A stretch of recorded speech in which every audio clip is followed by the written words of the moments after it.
Michel Drucker, après Europe 1 tous les matins, après les conférences de presse, les tournées, les DVD, Saint-Tropez, l'alcool, les filles, la drogue, les contrôles fiscaux et la prison, il s'en est sorti et il revient. Voici maintenant pour vous le nouveau spectacle de Nicolas Canteloup.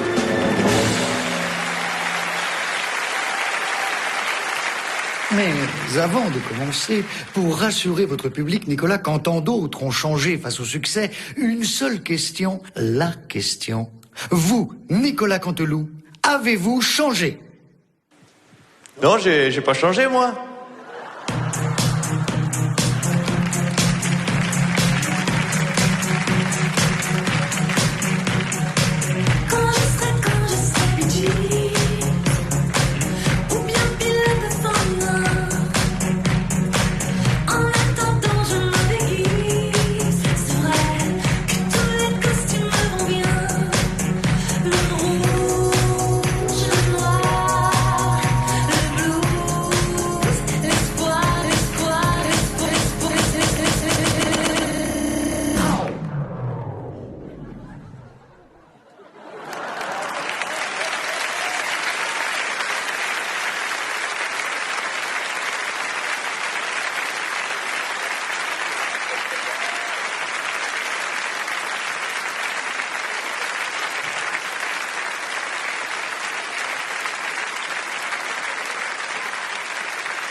Vous avez eu peur, hein? J'ai vu qu'il y en a qui ont cru que c'était pas moi. J'ai vu la dame, elle a cogné du cou de son mari. T'as pas pris les bombiers, c'est pas lui qu'on doit aller voir, tu es encore bourré. Bonsoir Olympia, vous allez bien? C'était pas mal le début. Hein, avant que ça rate, c'était pas mal. Vous l'avez reconnu, hein, c'était Christophe Willem. Parce que on s'est dit, on fait un nouveau spectacle, on fait un nouveau personnage. Et alors, pour tout vous dire, Christophe Willem, c'est à portée de n'importe qui. Parce que moi, je n'y arrivais pas.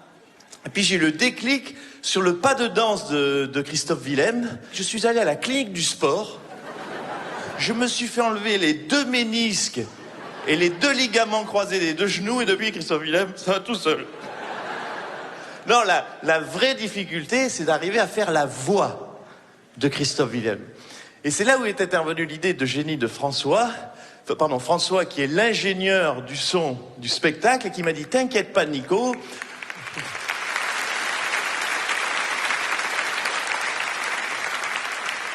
Merci pour lui.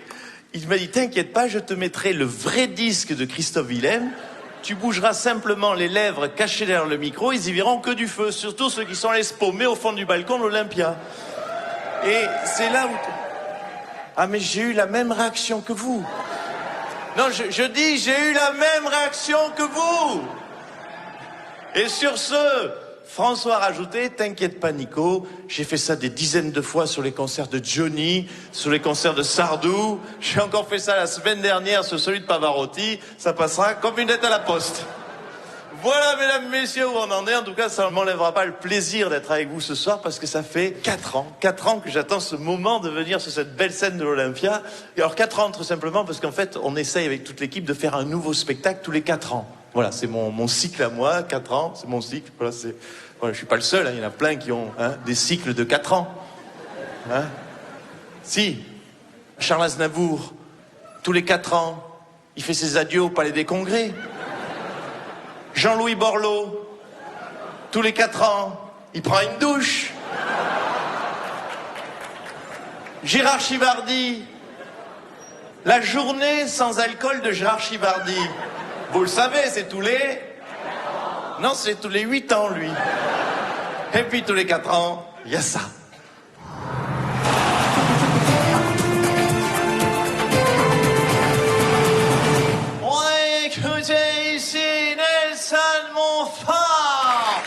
Je suis en direct de Pékin, en direct des Jeux Olympiques de Pékin, et live from the Roulotte Printemps City.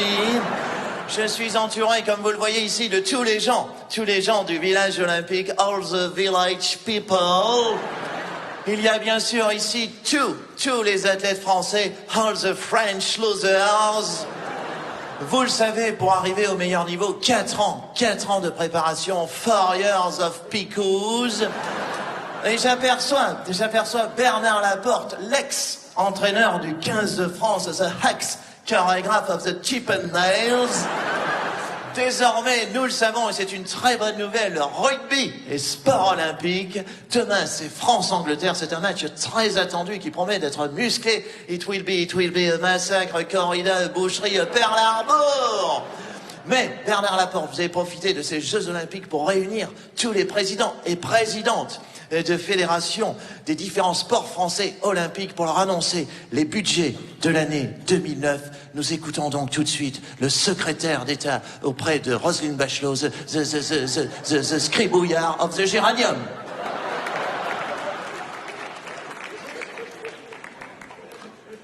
Et bonjour à toutes, bonjour à tous.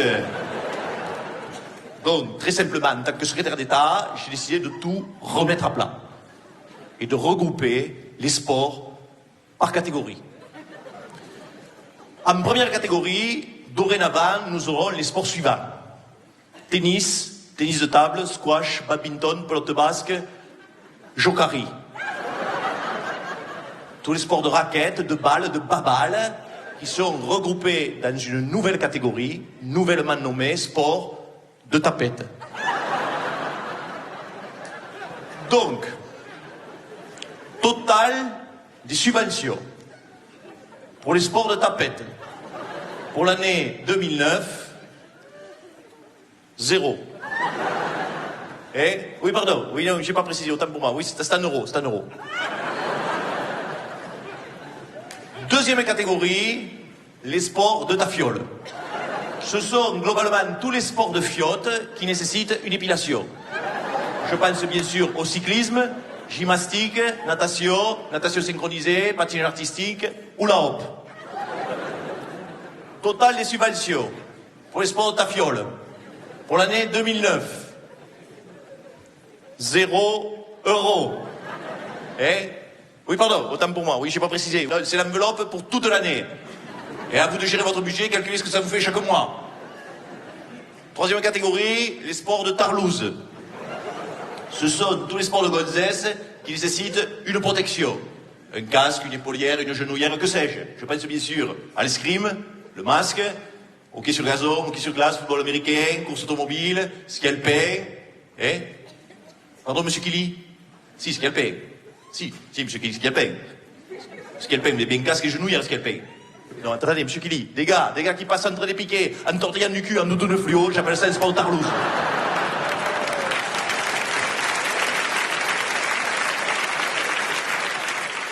Donc, total des subventions pour les sports de tarlouse pour l'année 2009. Vous voyez qu'il est bien fait, ce budget, il est vite compris par tout le monde, c'est bien. Donc, très simplement, au ministère, nous avons, pour s'en souvenir, appliqué la règle mémotechnique des 3 T. Règle des 3 T. Tapette, tafiole, tarlouse. 0 plus 0 plus 0 égale... La tête à Bachelot. Non, on peut être secrétaire d'État et avoir de l'humour. Donc, très simplement, pour résumer la situation, en budget, pour l'année 2009, il nous reste 8 milliards d'euros de disponibles intacts pour les vrais sports, que j'ai recensés au nombre de 2. La boxe et le rugby. Donc, j'ai décidé de couper la poire en 2, 1 milliard pour la boxe, l'autre moitié, 7 milliards pour le... Budget voté à l'unanimité.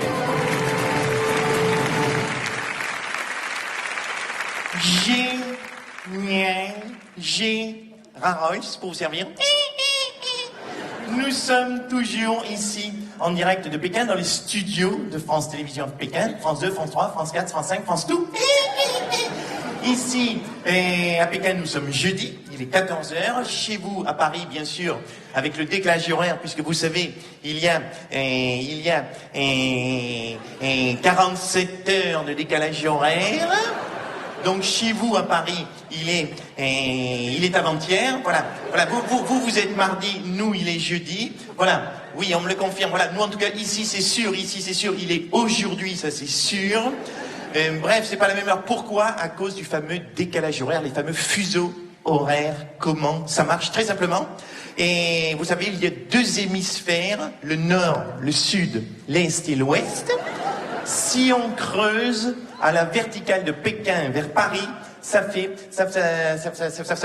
un trou. Bref, dans quelques instants, nous aurons la grande chanteuse Mylène Farmer qui viendra chanter une chanson d'espoir pour redonner la pêche, de l'énergie, la pêche de l'espoir aux équipes de France, bien sûr. Mais tout de suite, nous allons jouer à la question SMS 17,50 € la minute. Pour gagner un écran Placenta 16 neuvième, écoutez bien la question. En 1983, 8 et 4, Yannick Noah a remporté Roland Garros cette année-là. Qui a gagné la finale?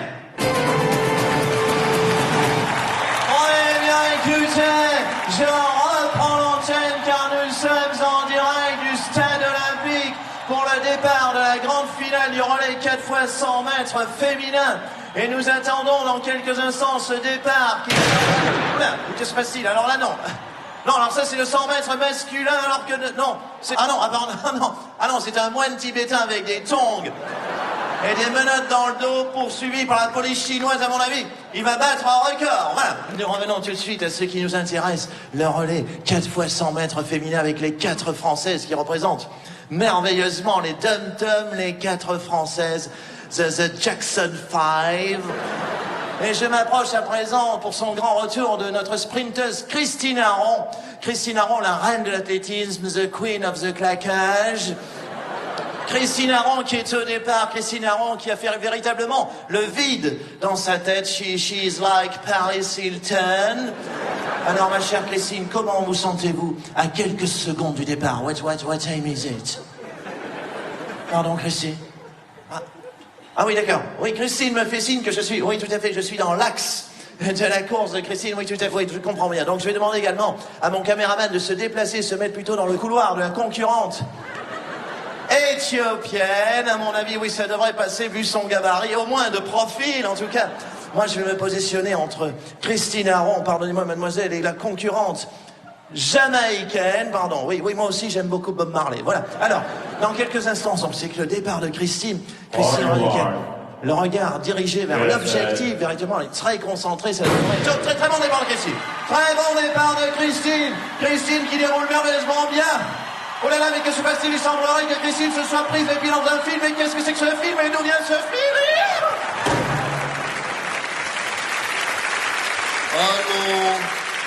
Allô, ici Pierre Fula. Christian, je suis à l'antenne, là. Non, je suis pas éclairé, là. Bon, mais tant pis, débranche le frigo, Christian. Oui, eh bien, ici Pierre Fula.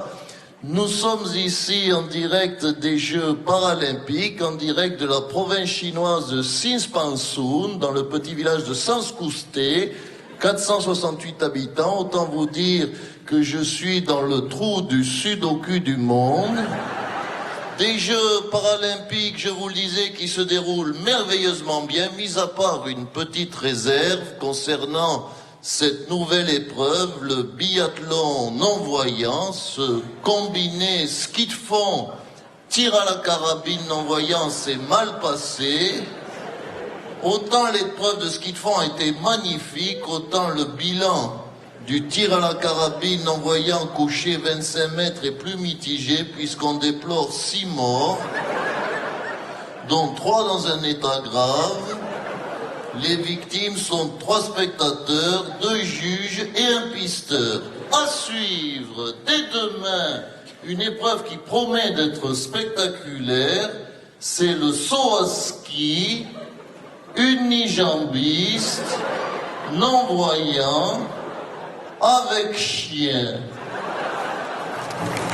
Eh bien, écoutez, permettez-moi de reprendre l'antenne car je suis un petit peu essoufflé. Nous sommes en direct à présent de la piscine olympique à la pataugeoire à Verru pour la grande finale du 200 mètres d'eau féminin avec Laure Manodou qui est au départ et qui, nous l'espérons, a séché ses larmes. Laure Manodou dont on prétend dans les bruits de couloir, les billes de vestiaire, qu'elle aura un nouveau petit ami. Laure Manodou qui, nous en sommes sûrs, sera fin prête pour décrocher une médaille dans le relais 4x4 mecs.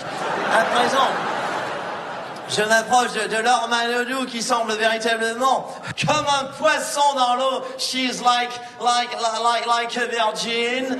Et j'aperçois, ma chère Laure, Philippe Lucas, votre ex-entraîneur qui est sur le bassin d'entraînement et qui vous tourne le dos.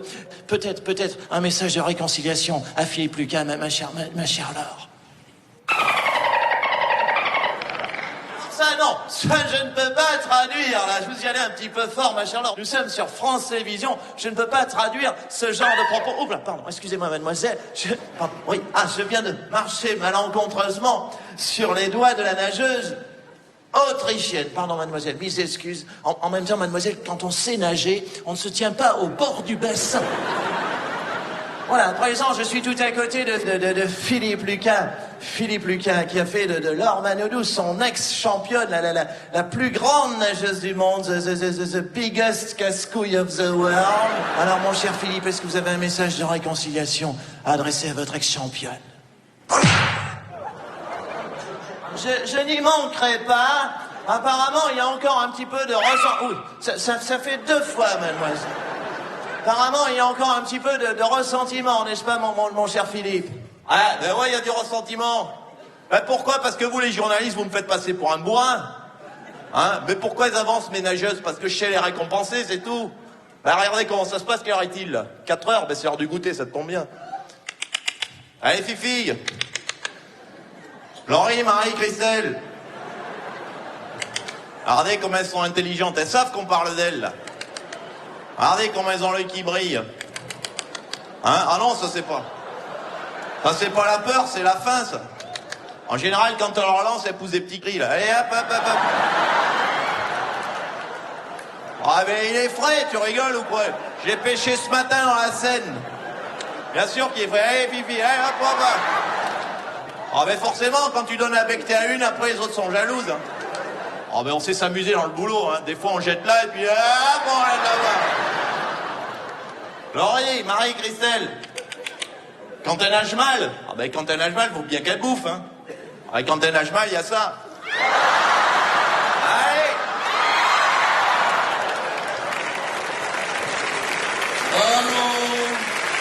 Allô, on ne me voit pas là, hein. Christian, branche le projet. Mais tant pis alors, hein. Débranche le grip, hein. Oui, ça y est. Bien écoutez, de retour aux Jeux paralympiques, l'épreuve de saut à ski unijambiste non-voyant avec chien s'est bien passée. On a néanmoins une pensée pour Pépette, la chienne du concurrent suisse, qui s'est malencontreusement empalée sur le ski de son maître à la réception. Nous attendons toujours ici l'épreuve de ski de fond sourd-muet, dont le départ a déjà été donné hier après-midi. Malheureusement, les concurrents n'ont pas entendu le coup de pistolet du starter. Ils sont toujours là, devant moi, sur la ligne de départ. Ils s'observent, comme vous le voyez, en chien de faïence. Certains concurrents tétanisés par le froid ont été évacués pendant la nuit.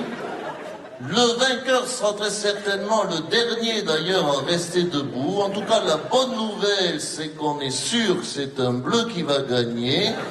En effet, ils sont tous bleus. Allez la France, allez les bleus.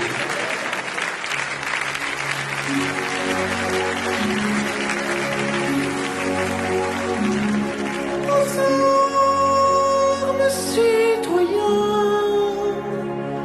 formez vos bataillons,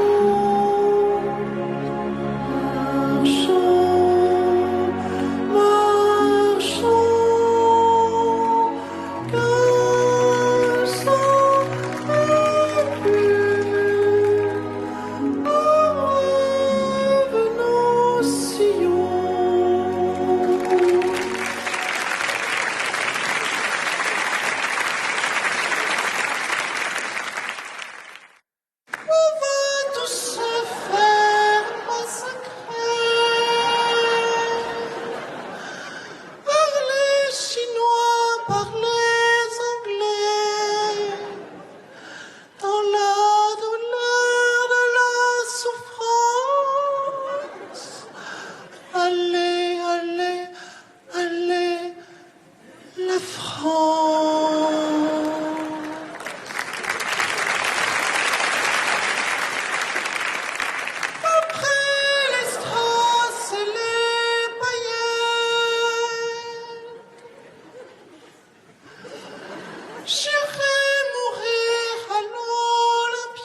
de mon bras.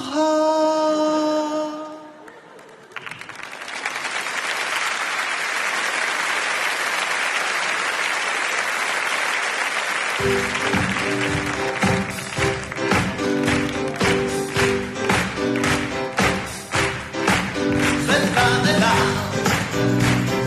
je chantais pour la première fois. Le public ne me connaissait pas. Quelle année cette année-là?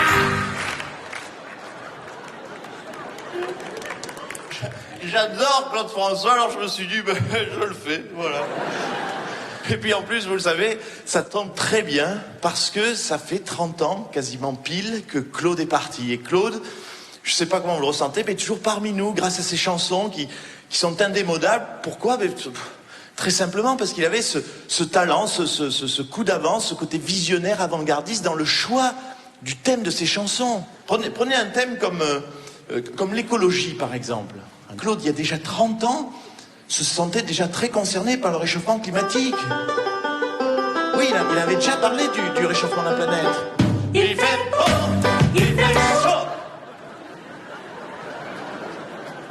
Mais vous prenez un album de Claude, il avait abordé même d'autres sujets d'actualité, les fonctionnaires par exemple. Le problème du temps de travail chez les fonctionnaires. Claude avait déjà remarqué il y a 30 ans qu'il y avait un vrai problème au guichet. La pendule de l'entrée s'est arrêtée sur midi. À ce moment très précis où tu m'as dit je vais partir. Et puis tu es parti.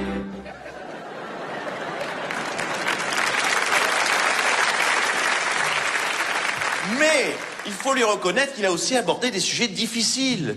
Les femmes battues, ça a été le premier à parler des femmes battues.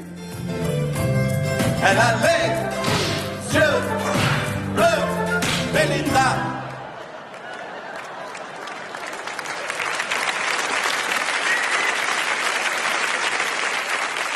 Ah mais même dans la façon de chanter, ça a été le premier, il faut le savoir, à faire des duos dans les grandes émissions de variété. Il a fait en particulier un duo, c'est le numéro 4, François, un duo qu'il avait fait avec Gilbert Montagnier. On n'entend pas beaucoup Gilbert sur cette chanson, pourtant c'est bien à lui que Claude s'adressait à ses côtés.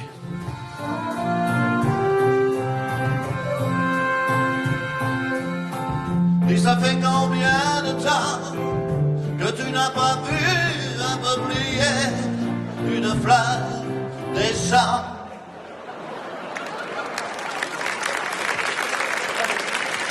Non mais vous le savez, elles sont toutes bien les chansons de Claude François. D'ailleurs, vous le savez, quand vous avez un album de Claude à la maison, c'est collector, hein, vous le gardez. D'ailleurs même, vous voudriez vous séparer d'un album de Claude François, vous ne pourriez pas. Vous pourriez pas. Vous voulez que je vous prouve? Vous voulez que je vous prouve? Regardez. Ça s'en va et ça revient.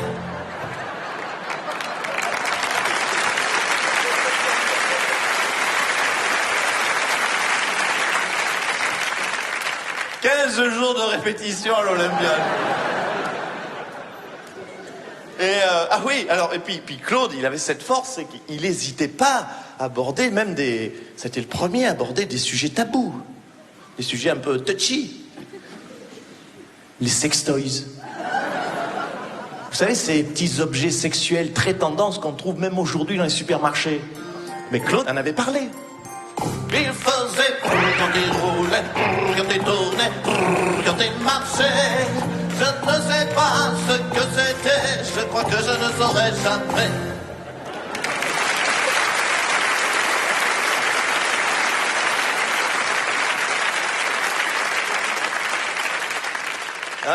On devrait tous en avoir un. Non, un album de Claude, madame.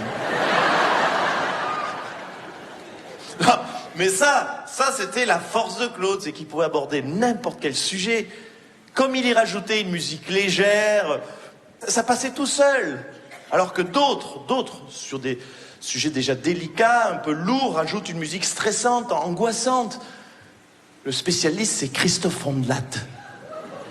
Vous Vous savez, Christophe Ondelat qui présente ses émissions tard le soir sur les grands criminels, sur les grands faits divers. Vous avez déjà vu cette émission hein, qui s'appelle voilà, faites entrer celui-là qui est coupable.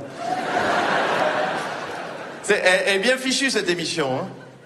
Moi j'en ai vu plein, j'adore. J'ai vu celle sur Francis Holm, super, Francis Holm. J'ai vu celle, l'affaire Ranucci, le gang des postiches, Francis Holm, Guy Georges, Émile Louis, Francis Holm.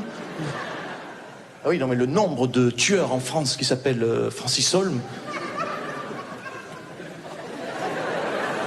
Non, mais c'est des rediffusions, madame. Mais il est obligé, Christophe Ondelat, de rediffuser, parce que Les vrais faits divers, ceux vraiment qui nous passionnent, qui nous intéressent, il les a déjà traités. À tel point qu'on se demande comment il va faire la saison prochaine.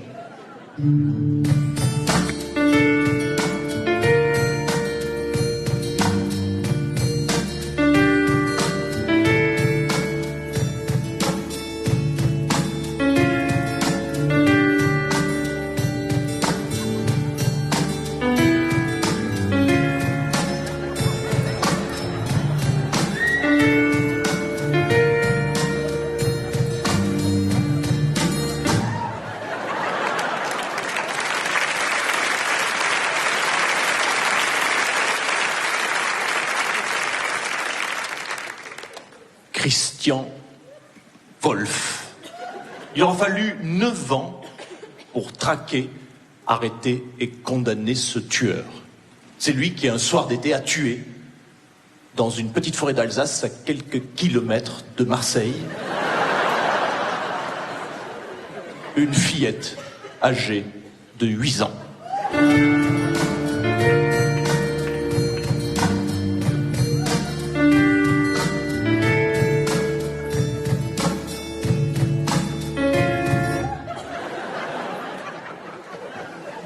Nous sommes en novembre, très exactement le 8 février.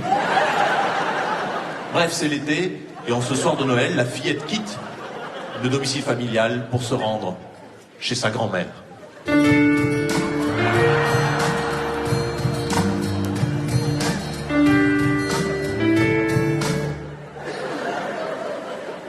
Avant de partir, sa maman lui confie une galette et 2 petits pots de beurre.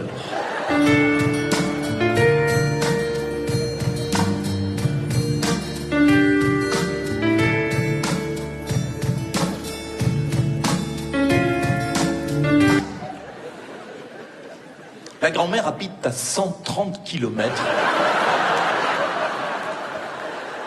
du domicile de la fillette. Un trajet que la fillette effectue tous les jours à pied pour le goûter. Ce jour-là, elle quitte la maison d'un geste, dit au revoir à sa mère. C'est la dernière fois qu'on la revoira vivante. Et c'est le début de l'affaire du petit chaperon rouge.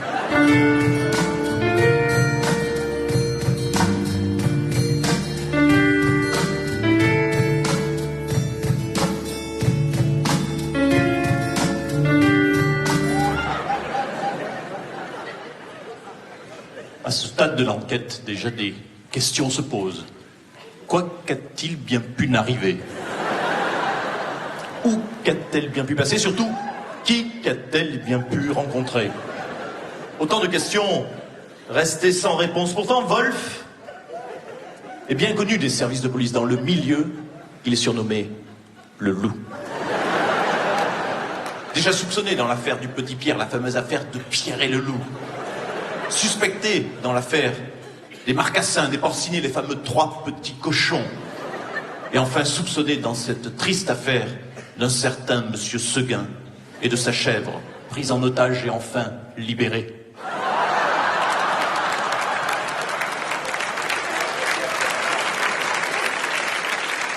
Pendant des années, Wolf nargue toutes les polices de France en leur faisant parvenir des enregistrements sonores sur cassette de très mauvaise qualité sur lesquels on peut entendre cette phrase énigmatique désormais devenue célèbre: derrière mon loup, je fais ce qui me plaît. me plaît. Devinez qui je suis.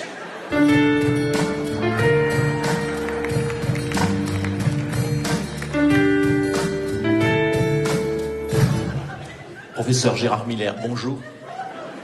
Gérard Miller, vous êtes expert psychiatrique. C'est vous qui étiez chargé par la police de déterminer le profil psychologique du tueur. Vous étiez le profiler dans cette affaire. Éclairez-nous. Écoutez, je crois que véritablement ce qui est très clair dans cette affaire, c'est une véritable problématique. Face à l'autodéterminisme post-pubertaire, prépubertaire, symbolisé de façon très schématique par la grand-mère et sa fillette, formidablement opposées sur cette prédestination schizophrénique qui renvoie forcément aux premiers ouvrages de Schopenhauer et Spinoza. Tout cela est très clair, limpide. N'importe quel enfant de 6 ans serait capable de comprendre ce type de schéma.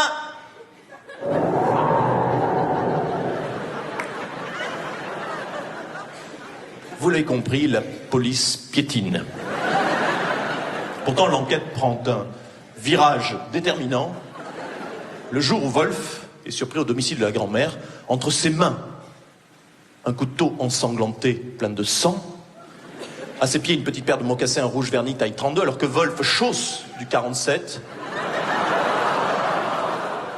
sur sa tête des bigoudis, sur son dos une robe de chambre de grand-mère, des traces de galettes et des miettes de beurre non loin, tout près de là. Pourtant, faute de preuves, la police ne parviendra jamais à prouver sa culpabilité.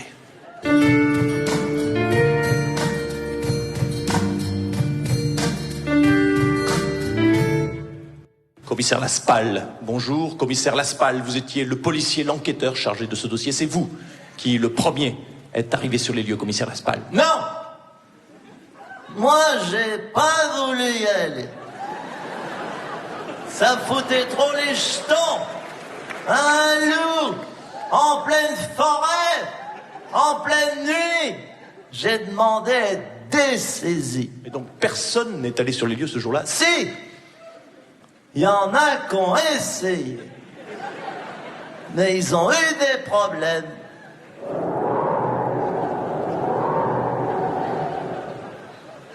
Vous l'avez compris, l'enquête tourne en rond. Comme cette émission d'ailleurs, et déjà des questions se posent. Comment a-t-on bien pu en arriver là? Pourquoi que cette émission qui ne résout jamais rien continue-t-elle? Qui a-t-il bien pu la programmer? Surtout, pourquoi qu'on continue à la regarder?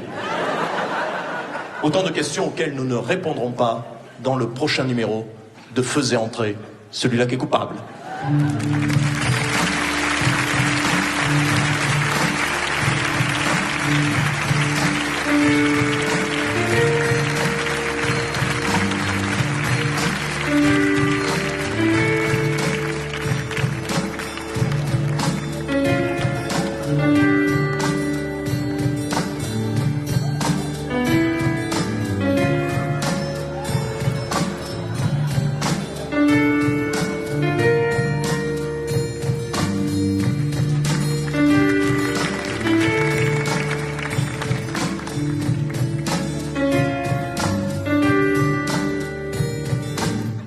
Et surtout, qui aurait-il vu mes clés de bagnole?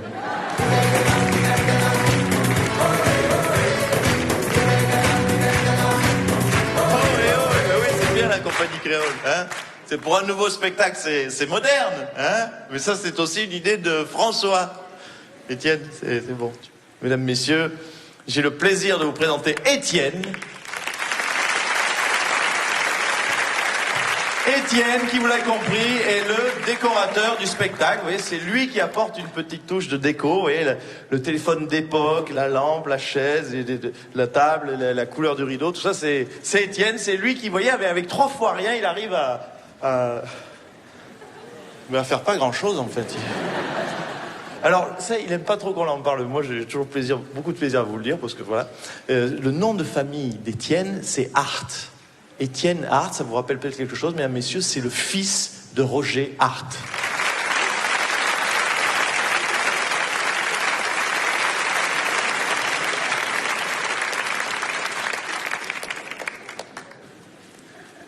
Et le talent a sauté une génération.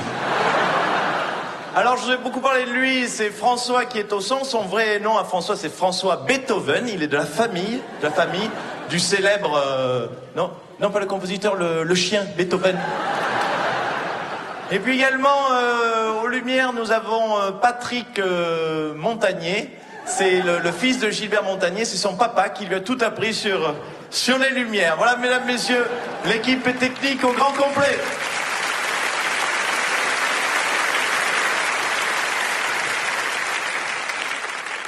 Voilà. En fait, pour vous mettre dans la confidence, avant, sur le plateau, sur scène, j'avais strictement aucun accessoire. Et puis c'est vrai que maintenant, il y a tellement d'émissions de déco à la télé que maintenant je suis un petit peu conditionné. Alors je me suis dit, je m'y mets, donc on commence un petit peu gentiment. L'émission de déco que je préfère, c'est Les envies prennent vie du côté de chez vous. Vous avez vu déjà cette émission? Hein, c'est quelqu'un c'est souvent un anonyme ou une anonyme, quelqu'un qu'on connaît pas, qui vous ouvre sa maison, qui vous explique comment il ou elle a fait pour la décorer. Et c'est bien fichu cette émission parce que ça passe juste après le journal télévisé.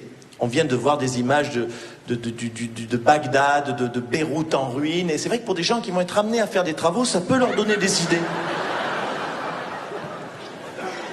Vous avez jamais vu cette émission? Hein, ça commence toujours pareil. Vous êtes dans votre 35 mètres carrés, dans votre canapé normalement, et puis il y a quelqu'un qu'on connaît pas, qui a toujours beaucoup de goût, et qui vous présente son 450 mètres carrés, mais avec toujours beaucoup d'humilité.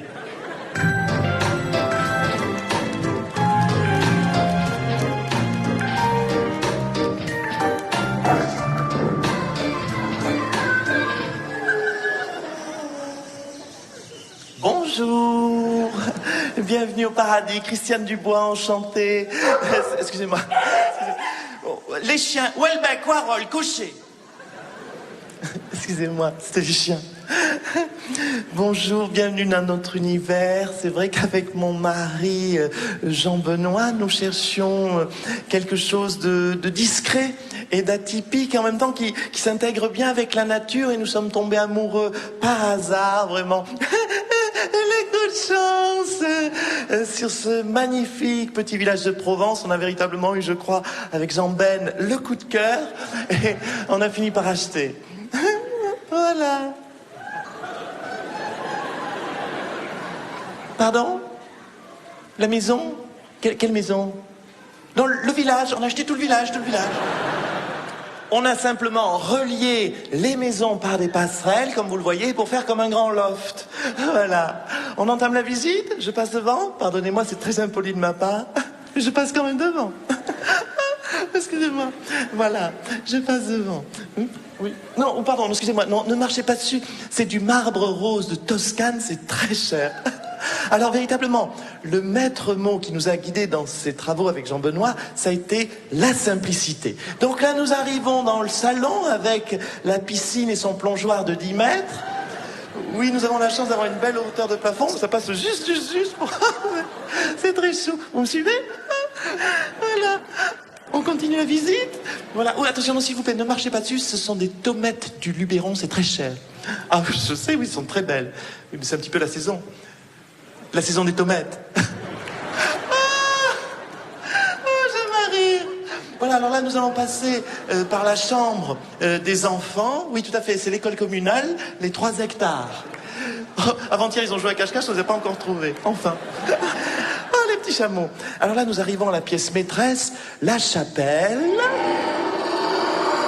Allez-y, passez devant. Attention, non, ne marchez pas dessus. C'est de la pierre de lave de Pompéi, c'est très cher. Voilà. Si vous pouviez éviter de marcher par terre. Merci. Alors, donc ici, nous sommes dans la chapelle. C'est un petit peu, comment vous dire, le refuge de Jean-Benoît. C'est vrai que Jean-Benoît est très croyant, très pratiquant. Il s'y rend 3 à 4 fois par jour. Et c'est un lieu, comme vous le voyez, chargé de tellement de spiritualité, tellement spiritueux, qu'il en a fait sa cave à vin.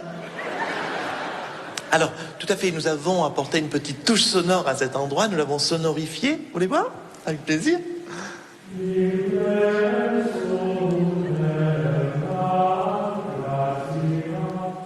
Voilà. Ah oui, c'est très fiable.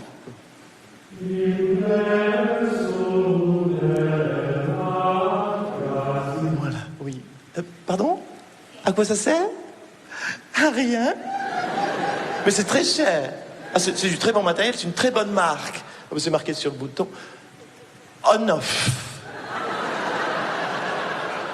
C'est une marque allemande. Alors, vous faites bien de me poser cette question. C'est une chapelle qui est très ancienne. C'est une chapelle qui date d'avant Jésus-Christ. Et qui... Pardon ? Ou après, oui, peut-être. En tout cas, je sais qu'il y a une histoire de Jésus-Christ là-dedans. Jésus-Christ, l'architecte. Oui, bien écoutez, il est ici. Oui, il est encore là. Oui, on a été obligé de le garder parce que, comme vous le voyez, c'est lui qui tient les poutres maîtresses. Voilà. Eh bien, écoutez, nous avons fini cette petite visite. J'espère que ça vous a plu. Nous allons... Attention, non, s'il vous plaît, non, ne marchez pas dessus. Non, c'est du gravillon de Cergy-Pontoise. Non, c'est pas très cher, mais c'est très chiant à nettoyer. Voilà. Voilà.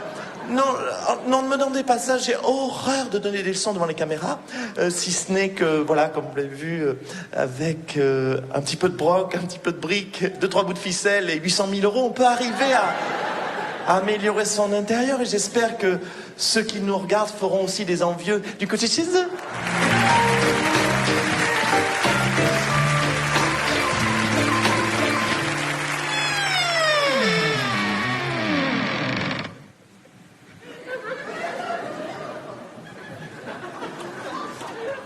Bonjour.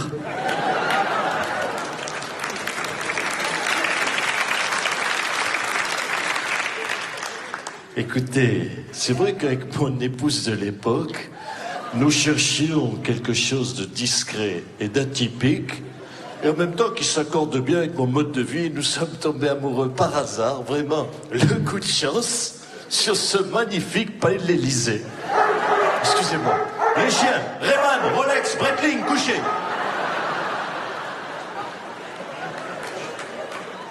Non, mais écoutez, j'ai trouvé ça par agence. UMP Century. On entame la visite, pardonnez-moi, je passe devant, je suis un petit peu le maître des lieux.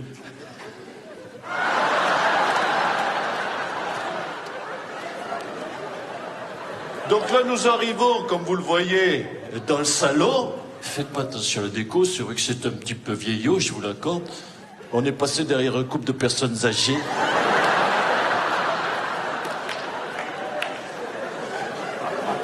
Ben écoutez, ils sont restés 12 ans. 12 ans. En location, oui, en location. Oh, mais ils auraient mieux fait d'acheter. Franchement, quand on voit le prix de l'immobilier dans le quartier, est-ce que ça a flambé, franchement? Le coup de chance, c'est que ça s'est libéré juste au moment où je cherchais. Ah oui, oui, oui. Non, non, j'étais pas seul sur le coup. Il y avait une dame du Poitou-Charentes qui était dessus. Non, mais écoutez, j'ai plus de nouvelles. Elle a dû repartir chez elle, je ne sais pas. Tout ça, c'est sans regret pour elle, franchement. Regardez, c'était beaucoup trop grand pour elle. En plus, aujourd'hui, c'est une dame qui vit seule. Non, ah non, loin de moi l'idée de me moquer. Croyez-moi, je suis passé par ce genre de situation. Non, ce n'est pas mon genre de me moquer. Hein? Non, ah oui, sinon, ça, c'est la guitare de ma femme. Oui, mais poussez-la sous la banquette, là, cachez-la, parce que moi, la guitare, 12 heures par jour, j'en peux plus. Non, non, moi, je joue pas de guitare, moi, je joue du pipeau.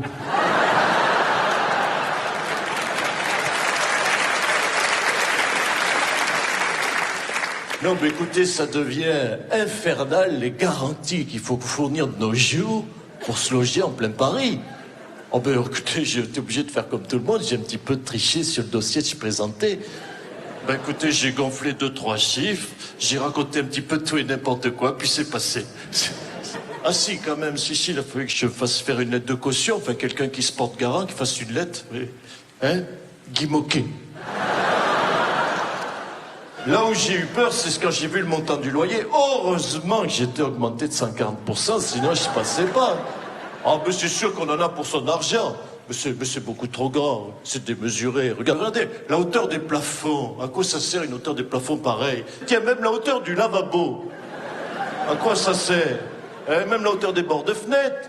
Mais regardez la hauteur des marches d'escalier. Alors, du coup, j'ai fait faire des escabeaux pour tout. Escabeau de lavabo, escabeau de bord de fenêtre. Oui, j'ai même un escabeau de table basse. Ça, c'est rien, c'est mon fils. C'est le petit Louis. Attendez, je m'en occupe, je dois faire mon devoir de père. Louis, tu me fais plaisir. Je te l'ai déjà dit. Quand tu fais tes devoirs, tu m'éteins cette télé.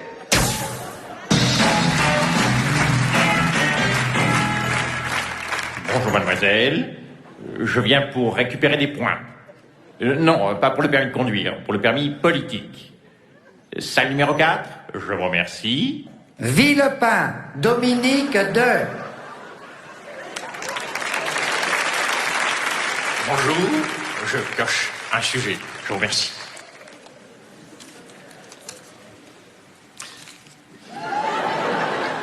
Pardon, non, c'est un prospectus, une publicité. Soit. Clearstream.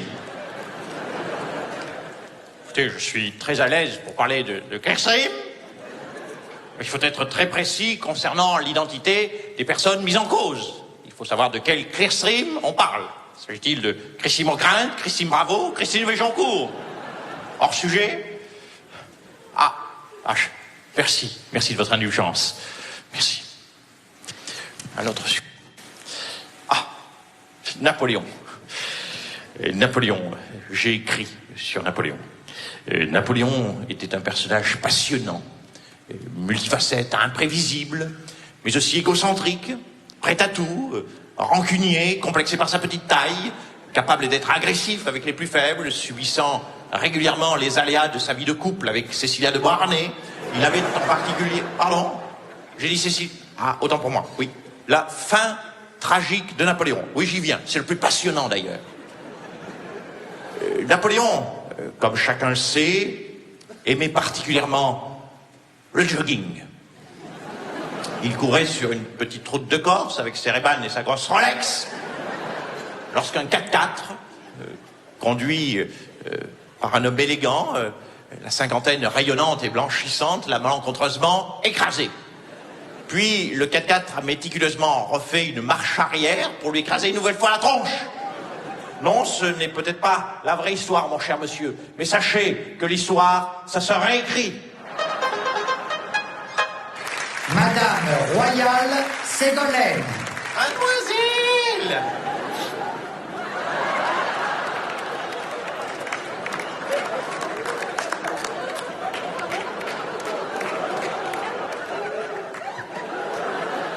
Bonjour, bonjour, c'est joli ici.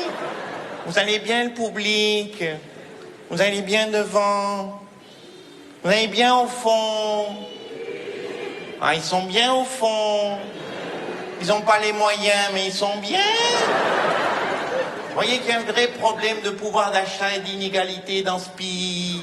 Quand je vois ces personnes qui sont au fond, qui ont payé leur place comme les autres, et qui sont pourtant loin de tout, parqués dans des conditions inacceptables, qui ne voient rien de ce qui se passe, alors que d'autres, des nantis, sont au premier rang, qui pour la plupart n'ont pas payé leur place.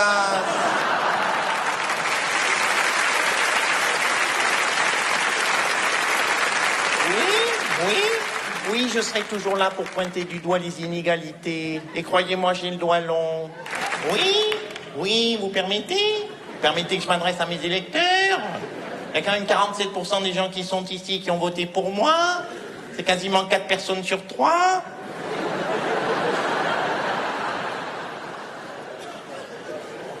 Oui? Vous permettez? Je touille. L'alliance avec le MoDem. Ce n'est pas moi qui vous posez cette question. C'est à François Hollande, à Frestagada.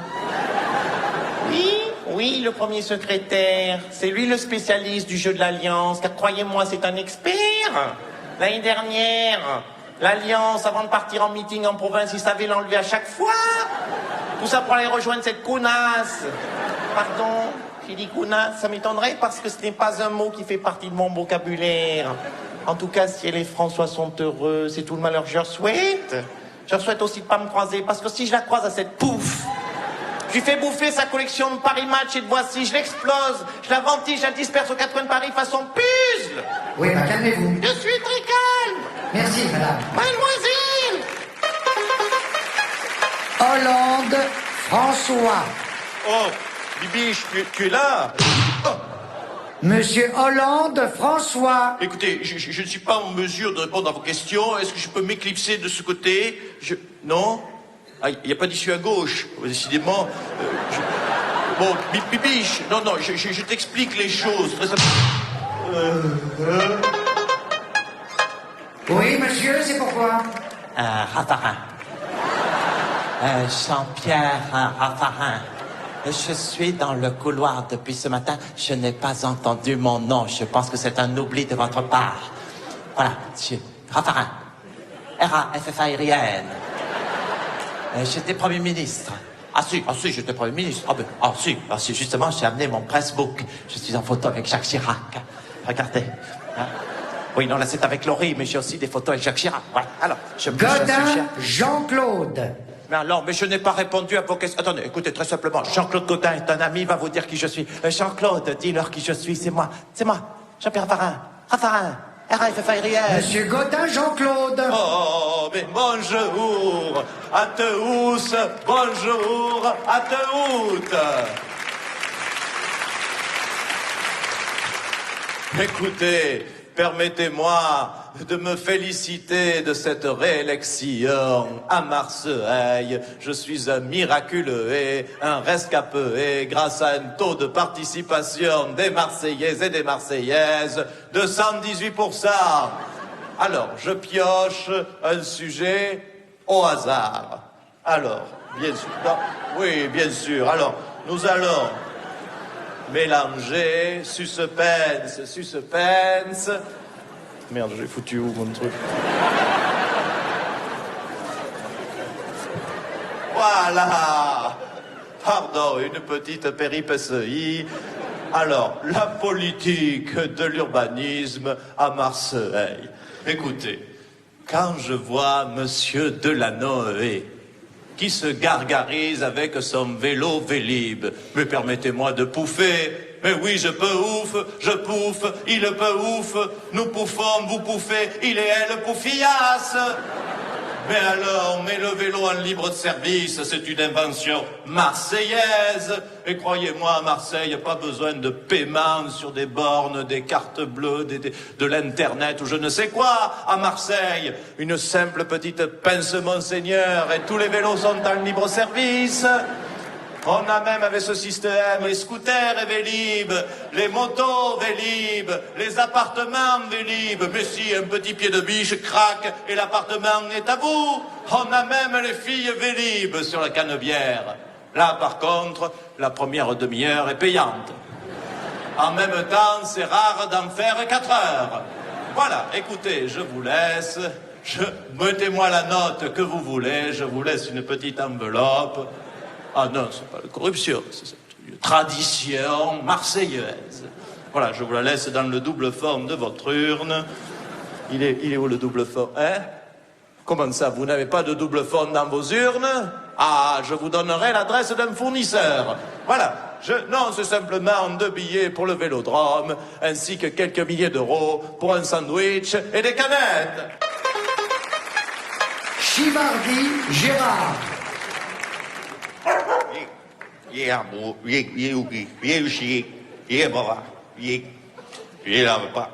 Couche, chier, pas bouge.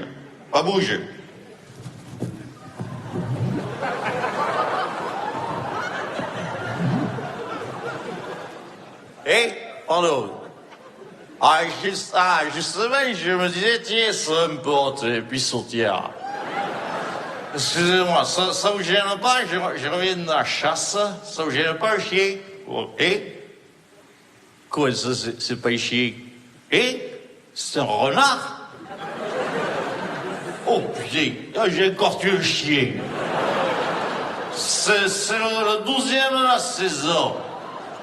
Je me disais aussi, plus ce chien gros. Oui, pardon, je me présente, pardon, Chivardi. Plus petit candidat présidentiel et élu local.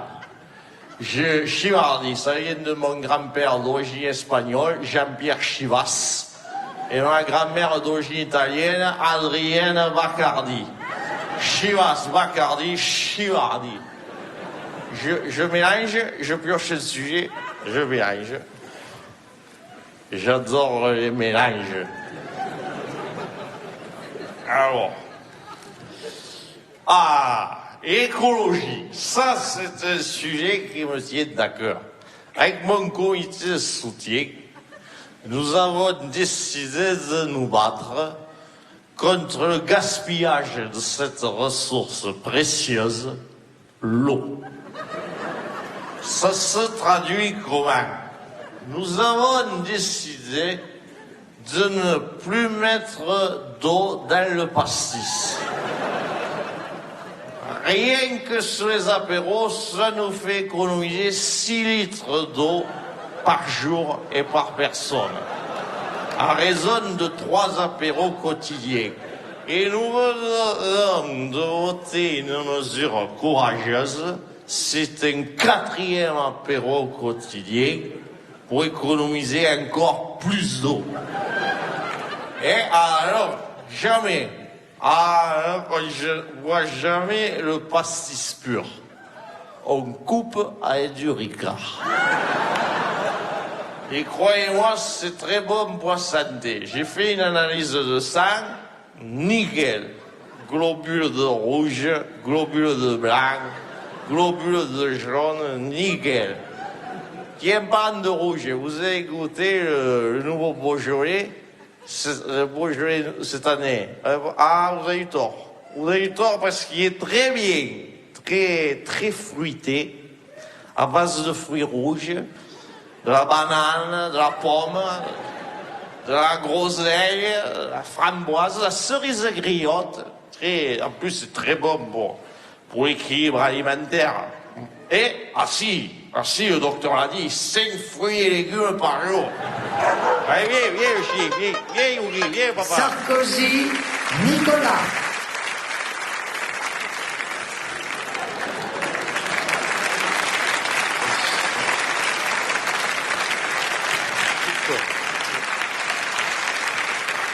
Franchement, qu'est-ce qu'il y a, chère madame? Oui, je reviens, je reviens. Pourquoi je reviens? Parce que je fais ce que je veux. Si je veux revenir dans tous les sketchs, je reviens dans tous les sketchs, chère madame. Très simplement, je suis président de la République. Non, écoutez, monsieur, mon cher monsieur, arrêtons cette mascarade. Mais non, je ne répondrai pas à une question. Pourquoi? Parce que très simplement, c'est pas ce que souhaitent les Français. Les Français m'ont élu président de la République pour que je réponde à toutes les questions qui les préoccupent, pas simplement une question. Alors franchement, non mais, est-ce que je n'ai pas raison? Non mais je vous pose la question. Non mais je vous pose la question parce que si je la pose pas, vous me la poserez pas. Et si vous me la posez pas, je ne pourrais pas y répondre. Ce serait quand même le comble en démocratie que je puisse pas répondre à une question qui m'a pas été posée. Je vous le dis comme je le pense, c'est pour ça que je vous le dis, c'est pour ça que je le pense, c'est pour ça que je vous le dis comme je pense.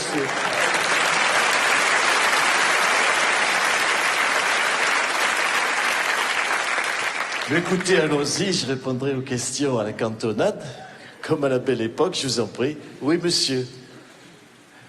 Les conséquences des municipales. Monsieur, je sais tirer les conséquences, quoi. Mais ne cherchez pas la polémique inutilement, mon cher monsieur.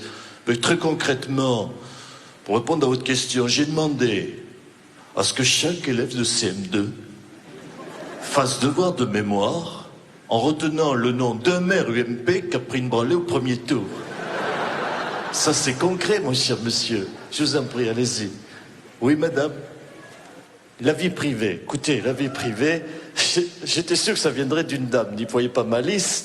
Concernant la vie privée, vous voulez parler de Carla? J'avais cru comprendre. Écoutez, très simplement, j'ai envie de vous dire, chère madame, revenons à l'essentiel. Mais c'est-à-dire, très simplement, ce pourquoi les Français m'ont élu. Ils m'ont élu pourquoi? Pour que je fasse mieux que mes prédécesseurs. Si on fait un bilan, qu'est-ce qu'ils avaient, mes prédécesseurs? Anémone Giscard d'Estaing? Daniel Mitterrand? Bernadette Chirac? Moi, j'ai Carla Bruni, j'ai envie de vous dire, chère madame, cherchez l'intrus. Oui, monsieur.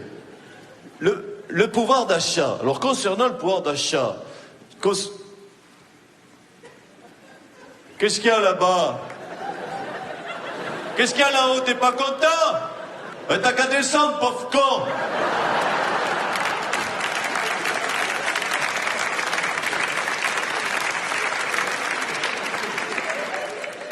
Attention, parce qu'il est en train de descendre, là.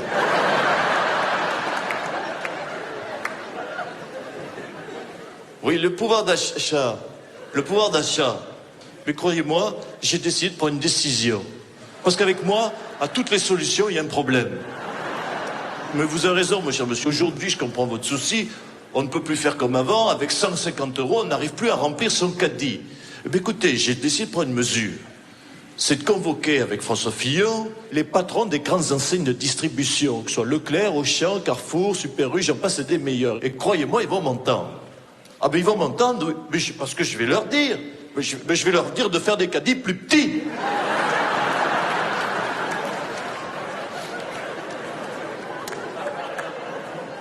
Oui, monsieur. Les grèves. Alors, écoutez, ça tombe bien, ce sujet des grèves, parce que je peux vous dire que des grèves en France, il n'y en aura plus. Je m'y engage. C'est vous dire si vous pouvez me faire confiance. Puisqu'en ce moment même est en train de se jouer une négociation avec la CGT et la CFDT, où j'ai nommé un conseiller spécial de la présidence, un médiateur de la République, qui est en train de négocier avec eux. Le conseiller que j'ai nommé, Sébastien Chabal.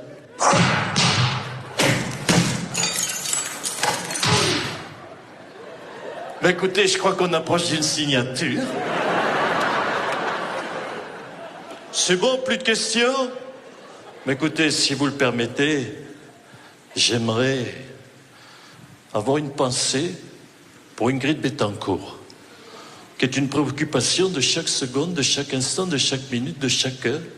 Et j'aimerais une nouvelle fois, car les efforts, quels qu'ils soient, sont toujours utiles, relancer un nouvel appel au chef des FARC, Manuel Marulanda. Je voudrais m'adresser à lui oralement. C'est mieux que par fax.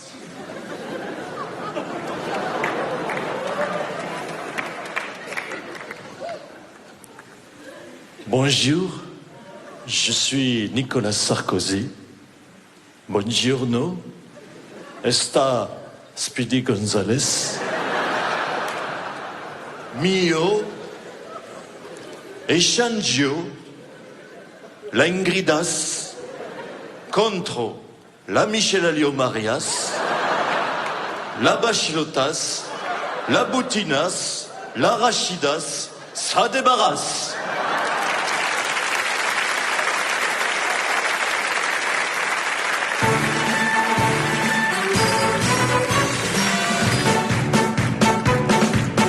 Et tout de suite, dans le plus grand cabaret du monde, on retrouve les grands Charlie et Dino.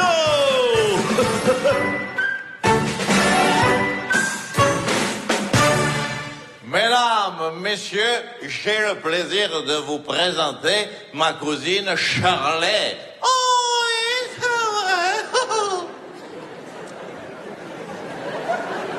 Avec mon cousin Dino, on a décidé de vous présenter un nouveau numéro. Alors, le nouveau numéro, c'est le 0607.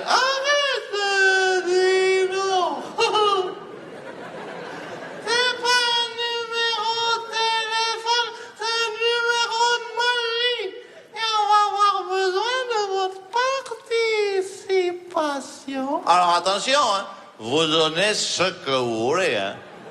1 euro, un petit ticket, votre restaurant, un petit billet, votre épouse, ce que vous voulez. Hein. Non, il est nounou. On va plutôt me chercher quelqu'un dans le public qui soit en couple. Ah, quel plaisir d'aller retrouver ce public que j'aime tant. Et puis on sent que c'est un plaisir partagé. Hein? Oh, combien on est content, les nantis, d'avoir pris un billet au premier rang. Hein? La roue tourne. Hein? C'est que c'est pas facile, ils sont tous volontaires. Alors que les volontaires lèvent la main. Bon, vous voyez rien au balcon, c'est pas grave, au moins là-bas vous êtes à peu près tranquille. Hein? Alors on va changer de technique, que les volontaires restent assis. Ah, c'est pas facile. L'idéal, ce serait de trouver quelqu'un avec un petit haut verre gris, une jolie coiffure, quelqu'un avec des lunettes et surtout quelqu'un qui s'y attend pas. Bonjour, comment tu t'appelles? Michel. Michel? Michel, est-ce que ça te dirait de faire un petit bout de chemin avec moi? Bah oui. Oh, mesdames, messieurs, du premier coup. Oh. Pardon, monsieur, merci. Bonjour, venez avec moi.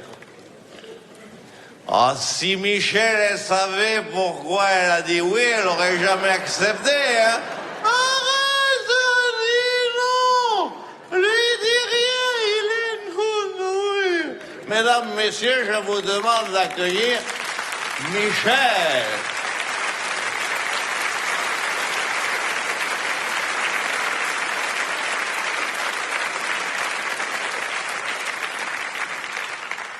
Michel, est-ce que je peux me permettre de vous demander votre prénom? Michel. Michel, c'est un très joli prénom, mais ce n'est pas un nom de scène, Michel. Il te faut un nom à l'américaine. Désormais, tu seras Gisèle. Est-ce que je peux me permettre, Gisèle, de te demander le prénom du monsieur qui t'accompagne? Hubert.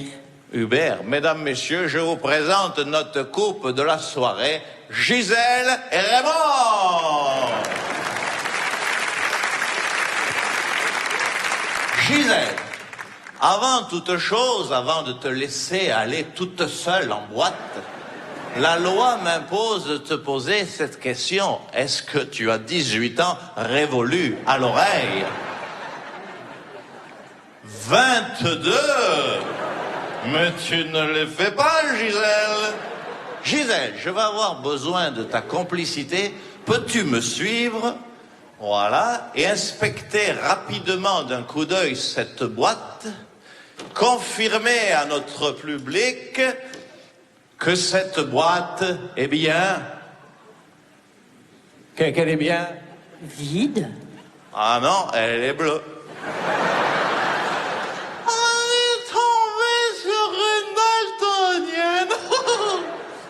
Attention, Gisèle, aujourd'hui c'est jour de chance, c'est entrée gratuite pour les filles, une boisson est offerte, on connaît le videur. Gisèle, je vous en prie, allez, en boîte, c'est parti ma Gigi, on peut y aller, allez hop là, hop, tac.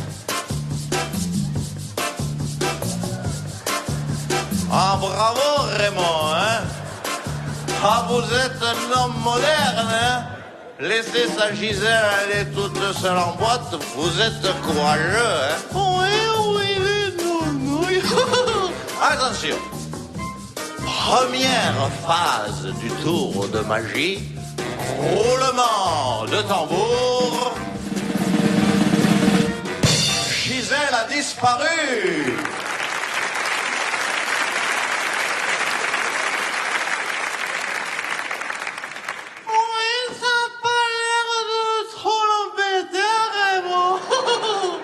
Attention, deuxième phase, oh là là, on a frôlé la catastrophe, hein.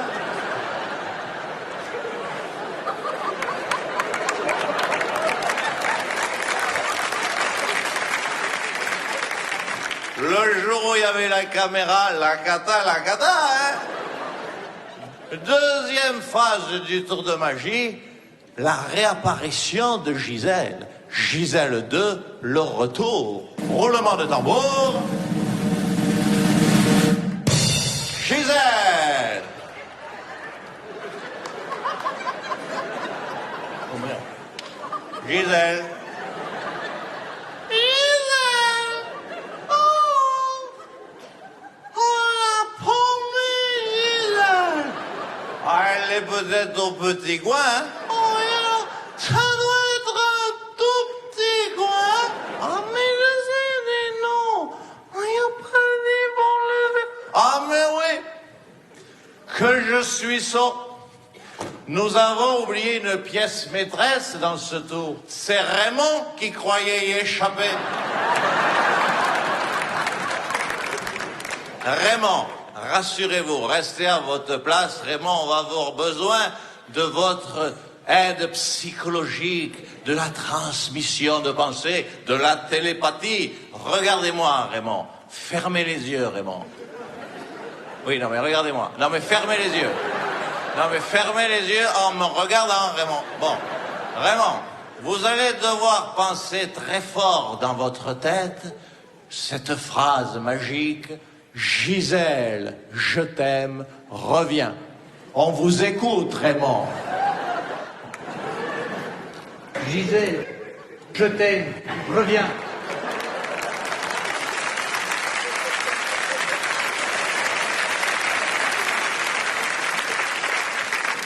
On sent que ça vient du plus profond de lui-même, hein. Ça, c'est du vécu, hein, Raymond. Gardez les yeux fermés, Raymond, surtout. Continuez à vous imprégner de cette phrase. Gisèle, je t'aime, reviens, roulement de tambour.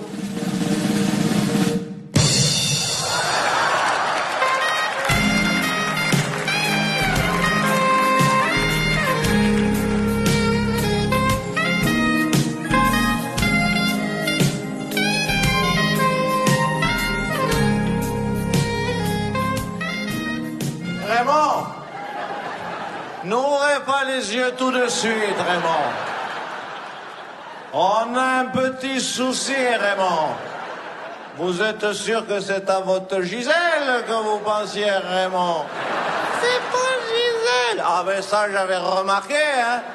Aux chaussures, hein. Bonjour, mademoiselle. Quel est votre prénom? Manuela. Manuela. Raymond. En attendant, Gisèle, si ça peut vous dépanner.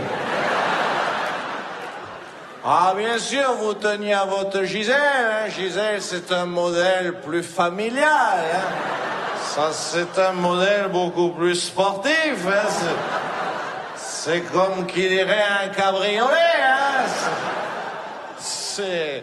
Hein? Oui, ben on va vous la confier, Raymond, hein. Mais attention, Raymond, on tient à vous prévenir, hein, c'est des gros frais d'entretien. C'est des modèles très recherchés, Raymond, hein. Surtout, faut l'assurer contre le vol, hein. Faut surtout pas la laisser dormir dehors, hein. Oh, il a l'air de savoir où il va la faire dormir. Raymond, par contre, quand on va retrouver Gisèle, Raymond, quand on va retrouver Gisèle, Raymond, on a paumé Raymond, là, Raymond. Oui, mais si tout le monde est content, le tour est terminé.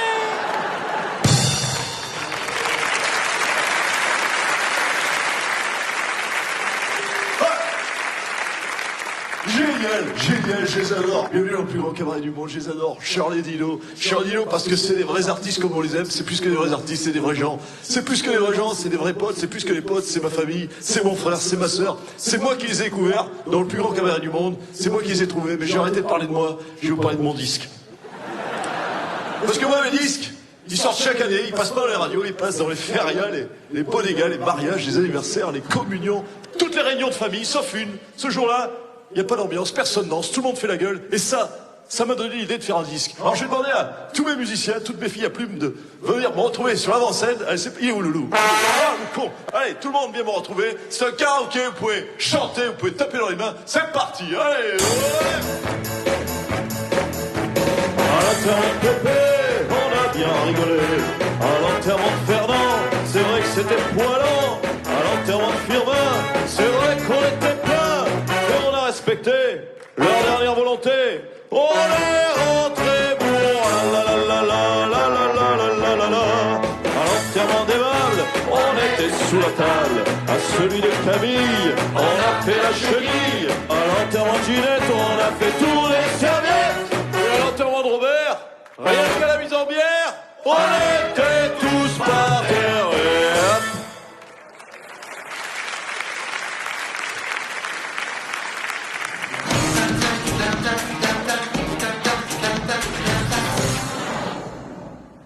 Bonjour, c'est Julien Courbet, bienvenue dans notre émission Il y a comme un doute. Vous le savez, comme chaque semaine, nous tentons de faire semblant de nous intéresser à une personne qui souffre.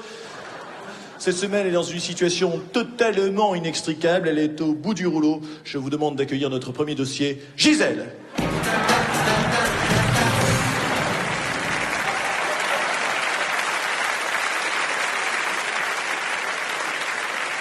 Ouais, merci Gisèle d'accepter de témoigner dans notre émission. Il y a comme un doute, je vous en prie, prenez place, asseyez-vous, c'est un petit peu l'Annapurna ce soir. Gisèle, vous nous l'avez confié dans les coulisses de cette émission, vous êtes au bout du rouleau, c'est bien ça Gisèle? Oui, c'est normal, c'est l'émotion. Et vous allez un petit peu nous raconter votre mésaventure. Réellement, que s'est-il passé, ma chère Gisèle? Oui, alors, forcément... Les propos de Gisèle sont un petit peu confus, vous l'avez compris, donc je vais me permettre de résumer un petit peu votre situation. Surtout, n'hésitez pas à ne pas m'interrompre si jamais je me trompe.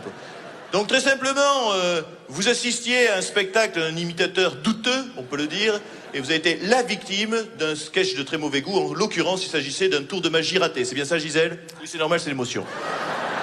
Donc très simplement, je résume la situation, il est environ 23h, 23h30, vous êtes au spectacle à l'Olympia, c'est la fin du spectacle, vous vous apprêtez à rejoindre le parking de l'Olympia, là où se trouve votre véhicule, en l'occurrence une Twingo blanche, et là, quelle n'est pas votre surprise? Votre mari Raymond est déjà au volant du véhicule, à ses côtés sur le siège passager une jeune femme blonde, là, vos regards se croisent avec votre mari à travers la vitre, instantanément, votre mari Raymond verrouille les portières de la Twingo.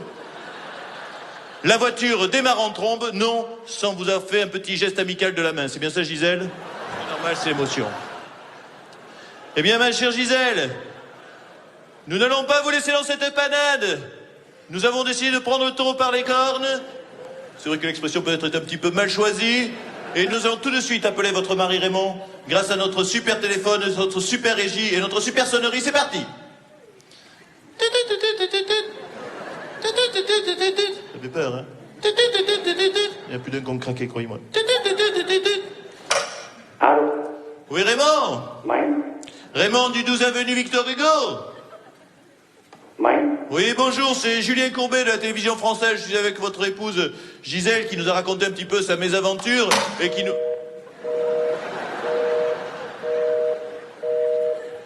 Ça risque d'être plus compliqué que prévu, ma chère Gisèle, mais on va pas vous laisser dans la panade, on ne lâche rien. C'est parti, on rappelle Raymond, c'est parti. Ça sonne. Allô? Oui, Raymond? Oui? Oui, bonjour, c'est Julien Courbet, le Zorro de la télévision, celui qui va te claquer la gueule à la télé en direct devant tout le monde. Tout d'abord, concernant...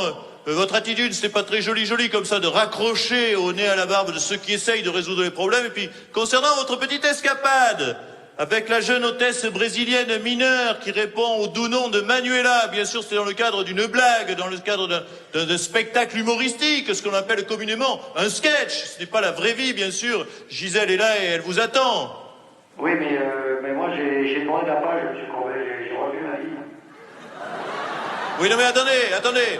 Non, attendez, vous avez une bonne, là, Raymond. Moi, j'ai Gisèle sur le plateau. Qu'est-ce que je lui dis, moi, Gisèle? Il faut faire un effort, là. Ah, je veux bien faire un effort, je lui laisse la Twingo.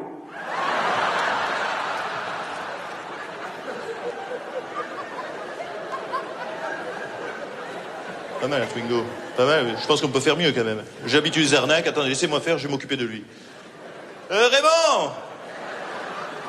Écoutez, Raymond, concernant la jeune hôtesse brésilienne qui répond au doux nom de Manuela, on s'est procuré son dossier médical. D'après les médecins, elle ne s'appellerait pas Manuela, mais sa véritable identité serait Manolo. Vous êtes toujours avec moi, Raymond? Oui? Par contre, il est bien brésilien. Mais j'imagine que ça change un petit peu la donne. Oui? Hein, j'imagine qu'il y a pas mal d'images qui commencent à vous revenir en mémoire, Raymond. Oui? Vous commencez à regretter, Raymond? Oui? Bah, écoutez, je pense qu'il va falloir être raisonnable, Raymond, et laisser repartir cette Manuela ou ce Manolo de là où il vient, vous ne croyez pas, Raymond? Oui? Vous vous rendez compte que vous êtes ridiculisé devant des millions de téléspectateurs, Raymond? Oui? Vous savez dire que oui, Raymond? Oui? Bon, attendez, Raymond. Quelle heure est-il, Raymond? Oui. Écoutez, il est sous le choc. Il est sous le choc. Je crois que la meilleure des choses qui puisse arriver à Raymond, ma chère Gisèle, c'est que vous regagniez le domicile familial pour remettre un petit peu d'équilibre dans ce foyer perturbé, et ce, sous les applaudissements de Y'a comme un doute. Merci, ma chère Gisèle, je vous embrasse.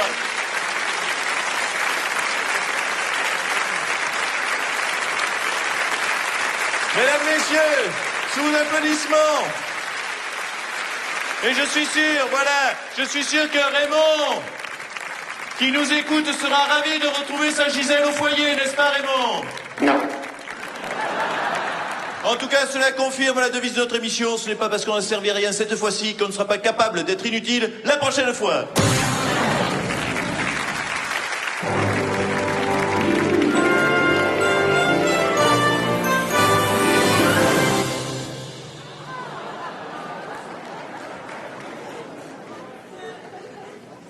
Mme Fontenay, donc comment ça se passe pour la répétition du défilé? Donc je suis la première, d'accord? Je défile et je me présente, d'accord?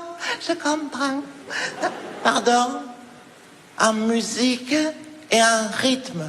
Oh, ça complique. D'accord? Non mais s'il faut le faire comme ça, je comprends. Non, je comprends.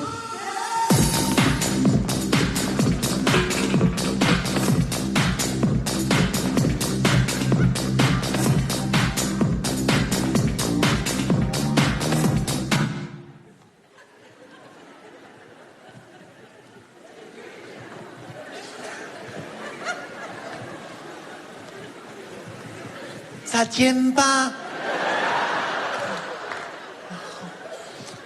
Bonjour, je m'appelle 19 ans, je mesure 54 kilos. Pardon? Dans l'ordre. Ça complique. Faut que je refasse tout alors à chaque fois. Ah non, directement. Ah, je préfère. Parce que chaque fois que j'aille là, ici, que je revienne après, oui, je me dépêche. Bonjour, je m'appelle Alex. Sandra. Oh, Alexandra. Oh, les prénoms composés. Oh, ça complique. Et je voudrais travailler dans la communication. Pardon, Mme Fontenay. Quelque chose avec des études. Oui, moi je croyais que c'était mieux d'être authentique, de dire la vérité. Avec des études, d'accord. Non, mais s'il en faut, j'en trouverai. Oui, d'accord.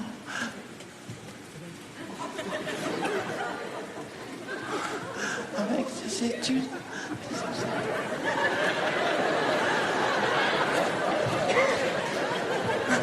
Je suis en fin de cycle.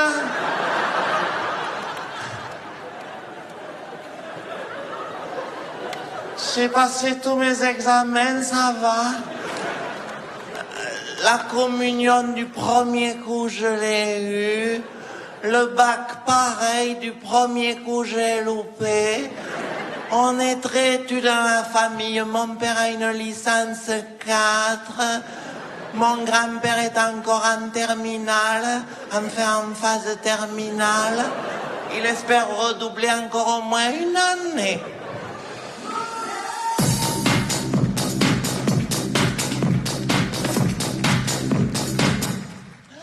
Mes passions sont la grande littérature, mon auteur français préféré, mon auteur français préféré, Larousse. Oh, il a un vocabulaire, ce Larousse. Il s'arrête à chaque mot pour vous l'expliquer. Heureusement, parce que l'histoire est un peu compliquée. J'aime également beaucoup la grande musique classique. Pour moi, le plus grand, c'était Mozart, dont on vient de fêter le 250e anniversaire de la mort. Oh. Excusez-moi. c'est trop frais. Quand j'ai appris sa disparition à Mozart, ça j'avais un pressentiment. Quand j'ai vu qu'il n'était pas à la cérémonie d'Energy Music Award, je me suis dit, Mozart, il est arrivé quelque chose à Mozart. Ah, c'était un virtuose. Dire qu'à l'âge de 5 ans, il jouait déjà du Klederman.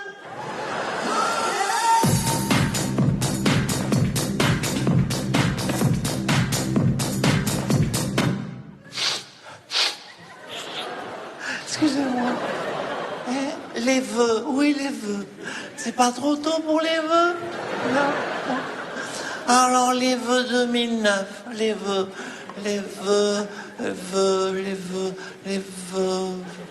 Veut travailler dans la communication, veut la paix dans le monde ainsi que sur la terre jusqu'au ciel. Et ça, je vous le dis, même Fontenay, si un jour il y a une guerre mondiale, moi je supporterai pas. Ah non, c'est une guerre mondiale, moi, je pars à l'étranger.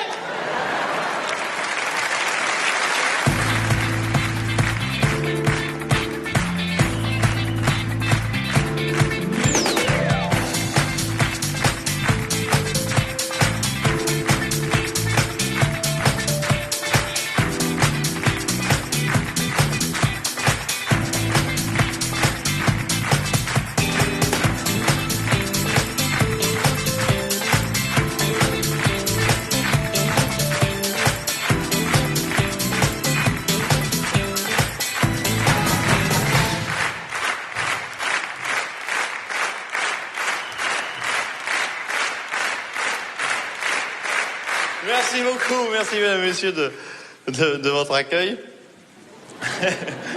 Non, mais c'est vrai que, non, comme c'est une salle un petit peu particulière, vous le savez, ça, on est toujours un petit peu plus tendu que d'habitude derrière. Et puis en fait, comme ça se passe très bien, vous voyez, c'est dommage que vous n'ayez pas le temps, je serais presque resté 10 minutes de plus, mais bon.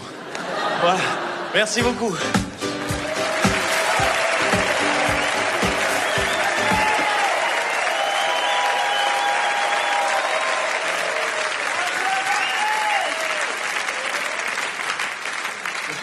C'est vrai, vous avez 2 minutes Bon, François, je vais essayer de te suivre. T'as qu'à mettre ce que tu voulais mettre, là, je sais plus ce que c'est. Que tu m'avais dit que tu voulais mettre si jamais ils étaient gentils. Mesdames, messieurs, voici pour vous maintenant un best-of, un collector, un pot pourri, un bouquet final, une compilation des meilleures voix de Nicolas Canteloup. C'est moi. Et on attaque avec Julien Clerc. Quand je joue, je suis comme un fou. Je n'ai plus les pieds sur terre. J'envole. Enchaînons avec le grand Eddie Mitchell. Je suis là pour la pluie du matin. Un matin banal, je parle le mal, jour et mal.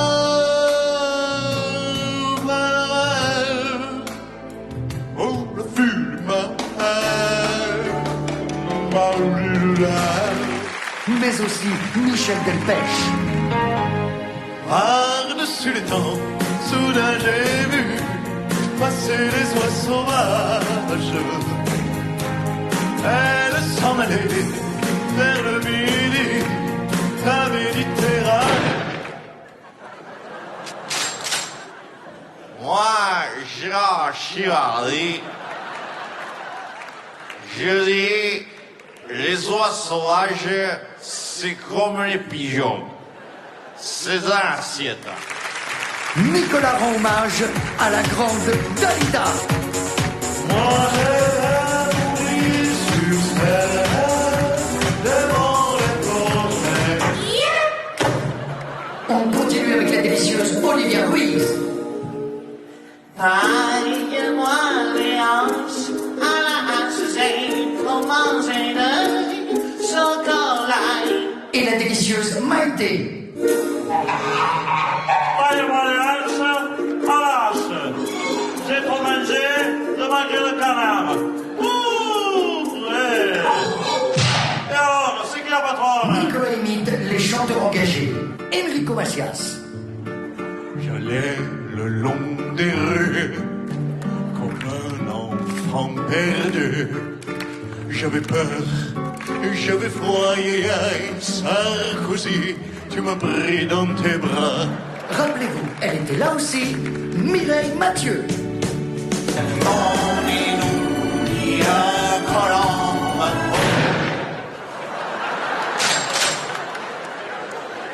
Moi, Gérard Chivardi, je dis, les colombes, c'est comme les pigeons. C'est dans l'assiette. Mais Nicolas est moderne. Il imite aussi les chanteurs qui montent. Christophe Willem. Non. J'ai dit, je sais pas le faire. J'ai prévenu le public. Je l'ai dit. Pas de chanteurs qui montent? Non. Alors les chanteurs qui descendent. Mike Brandt. C'est comme ça que je t'aime. Et les chanteurs qui se relèvent. Grand corps malade. Quand j'étais petit, j'étais minot. J'arrivais pas à faire dodo. Pour m'endormir, on me racontait l'histoire de Malibalo. Malibalo, sur sa moto, faisait du 100 et du 0. Malibalo est un salaud. Il y a aussi l'histoire de Toto et Chapi Chapeau. Nicolas peut aussi imiter le cinéma français avec les choristes et le jeune Jean-Baptiste Monnier.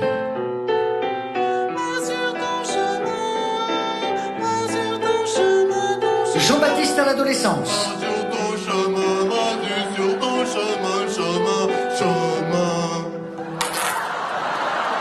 Merci Nico. Nicolas imite les chanteurs Intermarché. Sœur Hervé Villard. Le petit Kevin. Solution qui marche Le petit Kevin est attendu par sa maman, caisse numéro 8. en plein cœur. Les cœurs de palmier sont en promotion. Rien du tout. Tout doit disparaître. Pourquoi Pourquoi ne peut pas passer au rayon lingerie et le proposer aujourd'hui sur les boxers hommes? Pourquoi Pourquoi partir sans votre dédicace de notre invité vedette présent au rayon surgelé? Ce n'est pas fini, car Nicolas aime le rock. Non. Si. Jimi Hendrix. Non. Si, tu peux le faire.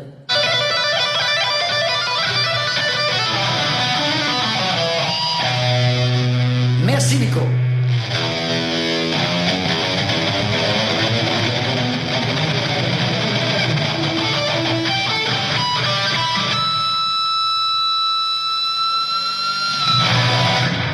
Merci. C'est bon. Bon, puisqu'il aime ça, les solos de guitare français.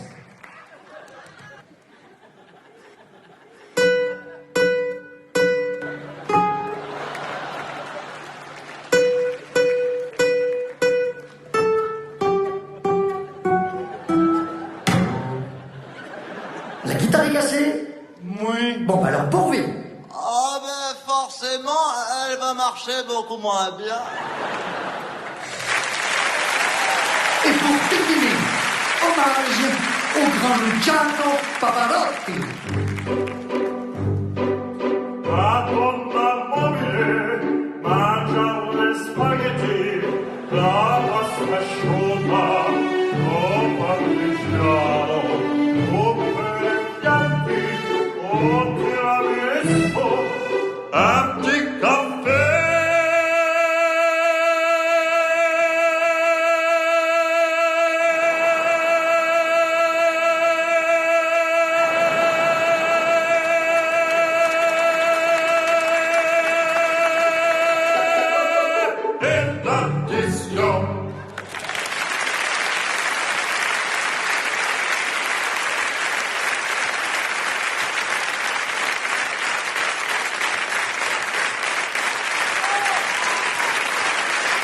Et en super bonus, parce que vous êtes super gentils, il tente l'impossible, en direct, il imite enfin Christophe Willem. Mais non, je sais pas le faire, j'ai expliqué. J'ai dit tout à l'heure. On va finir là-dessus. C'est nul, elle est pas peignée la perruque. Je vais faire Jean-Louis Borloo, mais je peux pas. C'est ridicule, on va pas.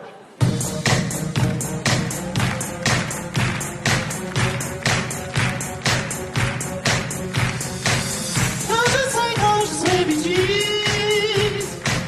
Combien de mille de Formule 1.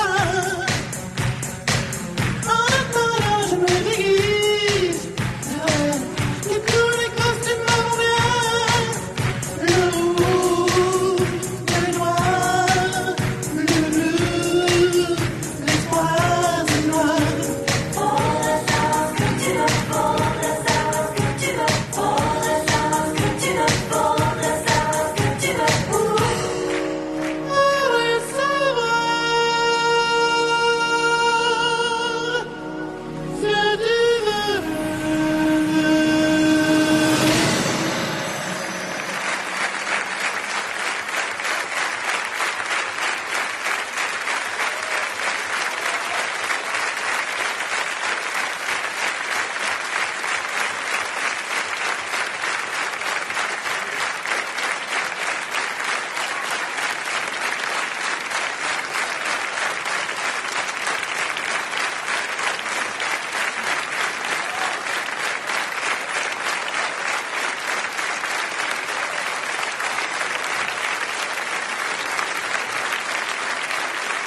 Merci beaucoup, mesdames, messieurs.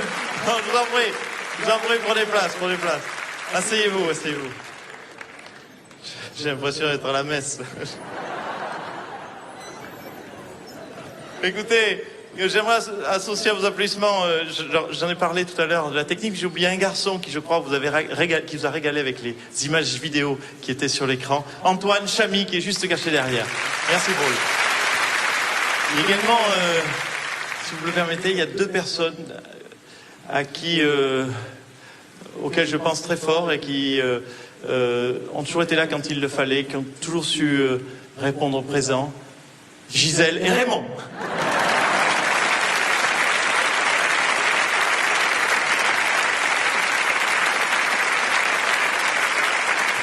Voilà.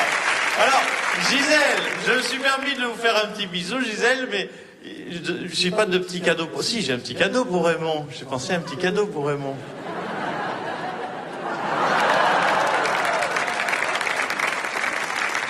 Alors, je sais que Raymond va parcourir la France pour essayer de retrouver peut-être Manuela, peut-être un indice pour nous dire dans quelle commune vous habitez, Manuela. Aubervilliers. Sans regret, Raymond. Mesdames, messieurs, Manuela.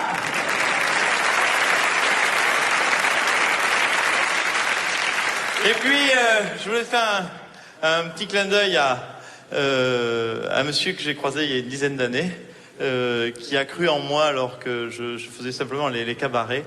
C'est mon producteur, très simplement. J'aime pas trop ce mot de producteur parce que c'est connoté argent, alors que c'est vrai. Mesdames, messieurs, Jean-Marc Dumonté. Vous pouvez se lever peut-être. Vous connaissez Jean-Marc, voilà.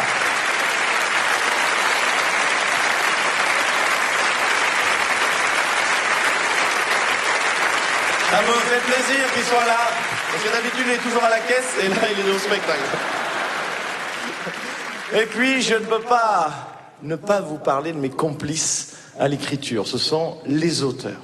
Alors les auteurs, tout de suite, c'est un mot qui, je sais pas ce que ça évoque pour vous, mais moi c'est un mot qui me fait rêver. Je pense tout de suite aux grands auteurs, les Zola, les Hugo, les Flaubert, les grands auteurs du 19e, du 18e. Moi mes auteurs, ils sont du 11e. Ils habitent le 11e et c'est très pratique parce que c'est très central le 11e. Vous voyez, vous avez besoin d'un bon mot, d'un texte, hop, un coup de scooter, il vous livre le texte. Alors qu'un gars comme Flaubert est beaucoup moins disponible. Puis en plus Flaubert a pris la grosse tête. Flaubert, depuis qu'il a écrit Les Misérables, ça y est. Mesdames, messieurs, ils sont là. Ils s'appellent Philippe Cavrivière, Jean Louchaffre, Christophe Duturon et Stéphane Joly. Et, s'il vous plaît, juste une petite parenthèse sur Stéphane Joly, qui est également le metteur en scène du spectacle. Alors ça, c'est très important, c'est savoir où se placer et à quel moment sur la scène. Par exemple, quand je fais ça, vous voyez, c'est Stéphane qui m'a dit. Et il a eu ce trait de génie dans ce spectacle. Pour tout vous dire, en fait, il y a encore une bonne dizaine de jours, ce spectacle ne fonctionnait pas, il ne marchait pas. Et il a eu cette idée, il m'a dit, écoute Nico, on va tenter quelque chose, on va tenter un truc, on prend un risque, je suis pas sûr, mais on essaye. Plutôt que de jouer comme ça, essaye de jouer face au fauteuil. Et c'est plus la même chose. Mesdames, messieurs, ce sont des escrocs de génie, mais des escrocs quand même, ils sont là. Jean Louchaf, Stéphane Joly, Philippe Caverivière, Christophe Duturon.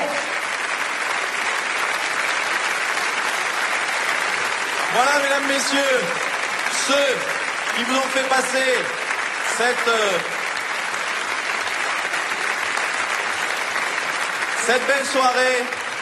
Et c'est vrai que sans eux, c'est vrai que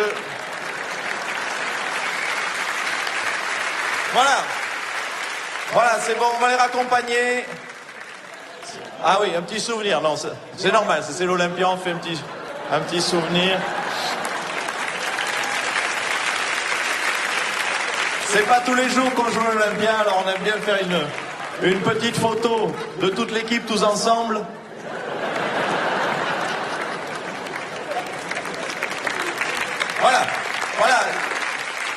Voilà, sous vos applaudissements, on va les raccompagner. Merci messieurs. Voilà. Ils le méritent. Voilà, mesdames, messieurs. Il le mérite amplement. C'est eux qu'on raccompagne sous vos applaudissements. Voilà, c'est eux qui vous ont... Allez, c'est bon.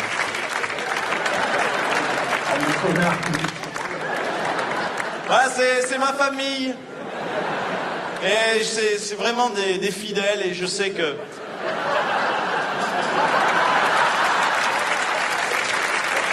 Je sais qu'ils sont toujours derrière moi.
C'est vrai que c'était poilant. À l'enterrement de Firmin, c'est vrai qu'on était plein. Et on a respecté leur dernière volonté.